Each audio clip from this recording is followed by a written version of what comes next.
hadi kufikia Mei 2025, deni la serikali lilifikia shilingi trilioni 107.7. Kati ya deni hilo, deni la nje ni shilingi trilioni 72.94 na deni la ndani ni shilingi trilioni 34.76. Kuongezeka kwa deni la serikali kumetokana na sababu mbalimbali. Mojawapo ni kupokelewa kwa fedha za mikopo mipya na ya zamani ambayo mikataba yake iliingiwa tangu serikali za awamu ya nyuma kwa ajili ya utekelezaji wa miradi ya maendeleo. Ni vyema tukafahamu kuwa mkopo unaweza kusainiwa leo, lakini fedha husika zikaanza kupokelewa baada ya maandalizi ya mradi kukamilika na mradi kuanza. Hivyo ili liwe deni au mkopo huo uingie kwenye deni la serikali, ni lazima serikali iwe imepokea fedha hizo, huduma au vifaa tulivyokubaliana.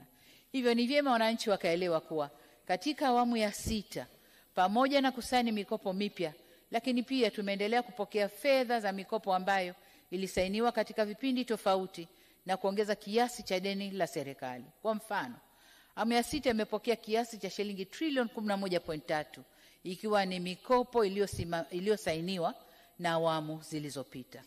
Sababu nyingine ongezeko la deni la nje ni kuimarika kwa dola ya Marekani dhidi ya shilingi ya Tanzania.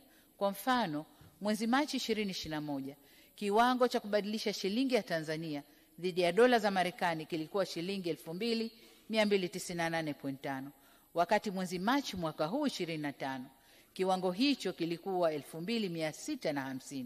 Hivyo endapo deni la serikali litatajwa kwa shilingi za Tanzania, ni lazima lionekane limeongezeka. Mathalan, kwa sasa deni limeongezeka kwa zaidi ya shilingi trilioni 3.9 kutokana na exchange rate.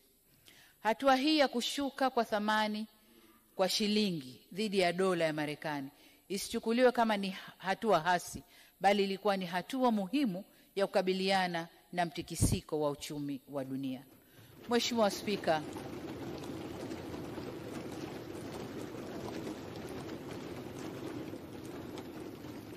Mheshimiwa Spika, kuhusu mwenendo wa ulipaji wa deni la serikali, napenda kutaarifu kuwa malipo ya deni la serikali yamekuwa yakiongezeka kutoka shilingi trilioni 8.22 mwaka wa fedha 2021 hadi kufikia makadirio ya shilingi trilioni 14.20 kwa mwaka 2025-2026.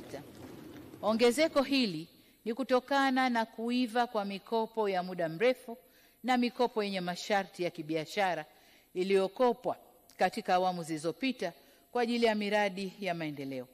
Aidha, kuongezeka kwa malipo ya deni hasa la nje kumesababishwa pia na mabadiliko ya mara kwa mara ya riba katika masoko ya fedha ya kimataifa kutokana na sababu mbalimbali zikiwemo athari za uviko 19 na uamuzi wa hazina ya Marekani kubadilisha viwango vya riba vya dhamana za serikali ya nchi hiyo.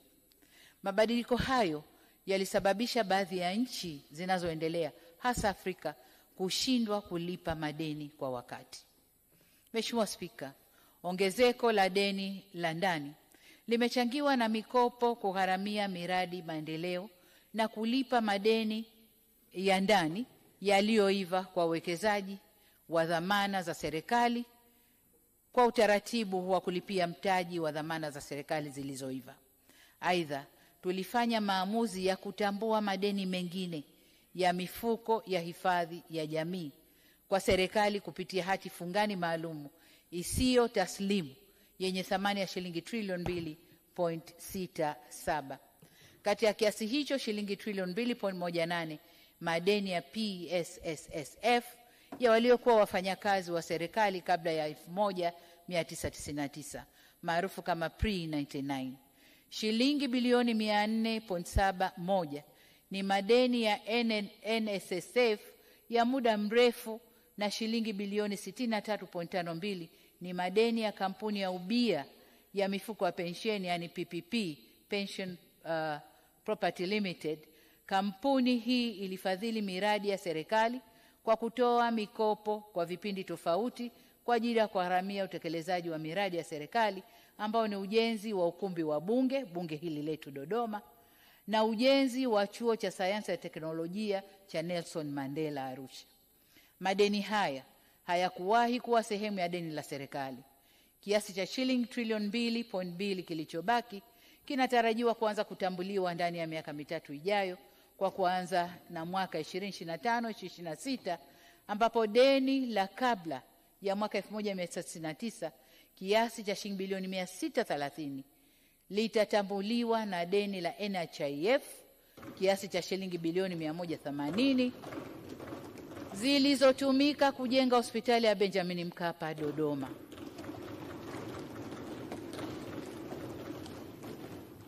Lengo la hatua hizi ni kunusuru mifuko ya hifadhi ya jamii yenyewe,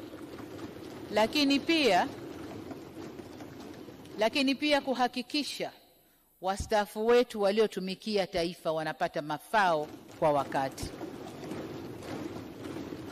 Kwa ujumla, tumeyatambua madeni haya na kuweka kwenye deni la serikali, deni la ndani, ili kutoa nafuu kwa mifuko yetu.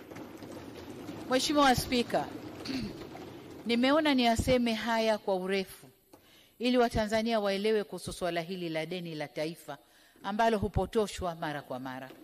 Aidha, niwahakikishie Watanzania kuwa serikali inaendelea kuchukua hatua kuhakikisha deni linaendelea kwa himilivu. Tutaendelea kuimarisha ukusanyaji wa mapato ya ndani ili kupunguza utegemezi wa mikopo katika ugharamiaji wa bajeti zetu. Tutaendelea kuelekeza fedha za mikopo katika miradi inayokuza mapato ya ndani na mauzo ya bidhaa na huduma nje ya nchi.